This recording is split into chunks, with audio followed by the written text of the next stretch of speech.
దేవుని పరిశుద్ధ నామానికి స్తోత్రం కలుగును గాక. ఈ దినముకైన దేవుని వాక్యంను చూద్దాం. Wish you all a very happy new year. God bless you.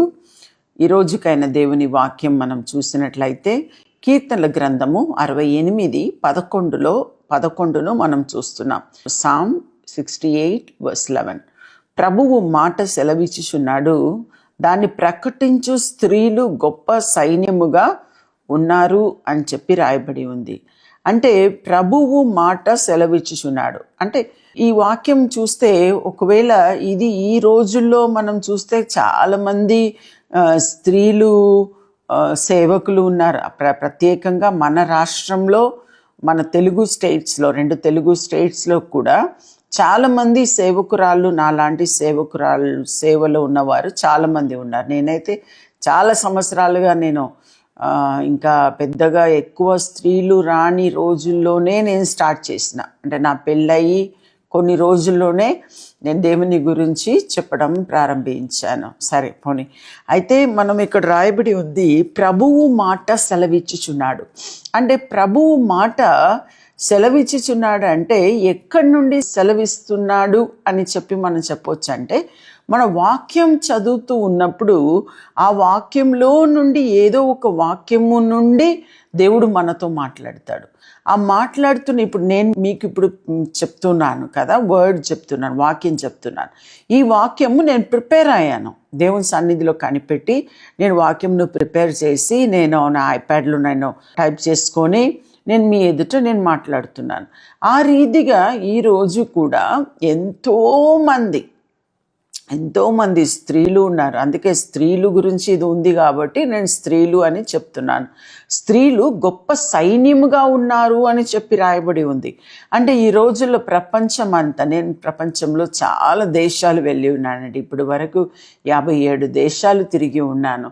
అంటే నేను పోతే కొన్ని ప్రాంతాల్లో చూస్తే ఇక్కడ ఎవరు స్త్రీలు మాట్లాడరేమో అని అనుకుంటే, ఒకసారి నేను ఇండోనేషియా వెళ్ళాను. ఇండోనేషియా వెళ్తే అక్కడ మారుమూల ప్రాంతము, చాలా, అంటే ఈ భూకంపం వచ్చే ఆ ప్రాంతానికి నేను వెళ్ళాను. అక్కడ అంతా మట్టిలో నుండే పొగ వస్తుంది, అట్లా ఉంది అక్కడ, ఎప్పుడు భూకంపం వస్తుందో అన్నట్టు. అంటే భయంగానే ఉన్నారు అక్కడ ప్రజలు. అయినా ఇల్లంతా కట్టుకున్నారు అక్కడ. సరే, అక్కడ పోయి నేను చూసినప్పుడు నేను చూస్తున్నాను, అక్కడ కూడా ఏం చేస్తున్నారంటే స్త్రీలు, చిన్న పిల్లలు, అమ్మాయిలు అంత మోకరించి 2 చేతులు పైకెత్తి ఎన్నో గంటల సేపు దేవుణ్ణి స్తుతిస్తున్నారు. అది మాత్రం కాకుండా నాకు ట్రాన్స్లేట్ చేసిన అమ్మాయి, అంటే నేను ఇంగ్లీష్లో మాట్లాడాను, వారు ఇండోనేషియన్ లాంగ్వేజ్లో వారు మాట్లాడారు. అంటే దాన్ని ట్రాన్స్లేట్ చేసిన అమ్మాయి కూడా మంచి బైబిల్లో మంచి అనుభవం ఉన్న ఒక అమ్మాయిగా మంచిగా ట్రాన్స్లేట్ చేసింది. సో ఏమంటున్నానంటే, ఈరోజు మారుమూల ప్రాంతంలో, ఇంకా చెప్పాలంటే అంతకన్నా ఇది చెప్పాలంటే ఆస్ట్రేలియా, న్యూజిలాండ్ మధ్య ఫిజీ ఐలాండ్ అని ఒకటి ఉంది, ఒక చిన్న ఐలాండ్.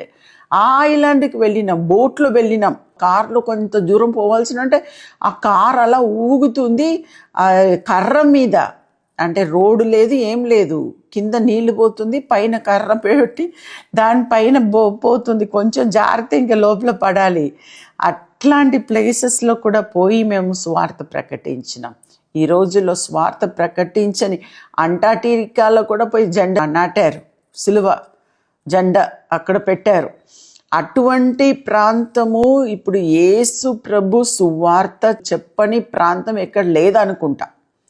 అరబ్ కంట్రీస్లో, ఇంకా మీరు ఒకవేళ అలా అనుకుంటే అరబ్ కంట్రీస్లో కూడా జెండా పట్టుకొని కొందరు యేసు గురించి జై జై అని చెప్పి రోడ్లో నడిచి తిరగడము నేను ఒక వీడియోలో చూశాను. అంటే ఈ రోజుల్లో ఎలా ఉందంటే, యేసు గురించిన సువార్త ప్రపంచం అంతా కూడా ప్రకటించబడినది, ఇంకా ప్రకటించబడుతుంది. సో స్త్రీలు మాత్రమే చెప్పాలని లేదు, పురుషులు మాత్రమే చెప్పాలని లేదు, ఎవరైనా, చిన్న పిల్లలు కూడా ఈ రోజుల్లో ప్రార్థన చేయడం నేర్చుకుంటున్నారు. అంటే నా మనవుడుకు ఇంకా 3 years, ఇంకా బర్త్డే రాలేదు, 3 years కూడా కాలేదు, కానీ చక్కగా ప్రార్థన చేస్తాడు, ఆశ్చర్యంగా ఉంటుంది. సో ఆ రీతిగా ఈ రోజుల్లో కుటుంబాల్లో, చర్చెస్లో, ఎక్కడైనా మన ఇండియా దేశంలో కూడా అన్యులు ఉన్నారండి. వారి గురించి మనకు అవసరం లేదు. అంటే దేవుని వెతుకుచున్న వారు ఎక్కడైనా ఏ ప్రాంతంలో అయినా ఉన్నారు. తప్పకుండా దేవుని రాకడ చాలా సమీపంగా ఉంది.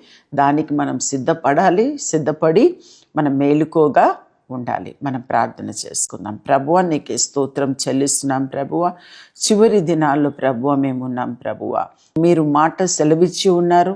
ఆ మాటను తండ్రి ప్రకటించే స్త్రీలుగా, మేము గొప్ప సైన్యముగా మేము ఉండాలని ప్రభువా మీరు కోరుకుంటున్నారు. ఆ రీతిగానే ప్రభువా మేము ఒక్కొక్క వ్యక్తిగా ప్రభువా, మేము పురుషులేమి స్త్రీలేమి ప్రభువా ఎవరైనా కూడా ప్రభువా నీ యొక్క రాజ్య స్వార్థను ప్రభువా ప్రకటించే కృపను అనుగ్రహించమని ప్రార్థిస్తున్నాను తండ్రి. నీ చేతికి అప్పగిస్తున్నాను. మీరే తోడుగా ఉండండి ప్రభువా. దీవించండి, ఆశీర్వదించండి. యేసు నామములో అడిగి ప్రార్థిస్తున్నాం తండ్రి. ఆమేన్. ఈ ప్రోగ్రాం మీకు ఆశీర్వాదకరంగా ఉన్నదని మేము నమ్ముచున్నాం.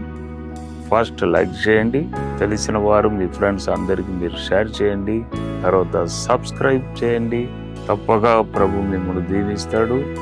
ఇక రాబో వీడియోను కూడా మీరు చూడండి, దీవించబడండి. ప్రభు మిమ్మల్ని దీవించును గాక.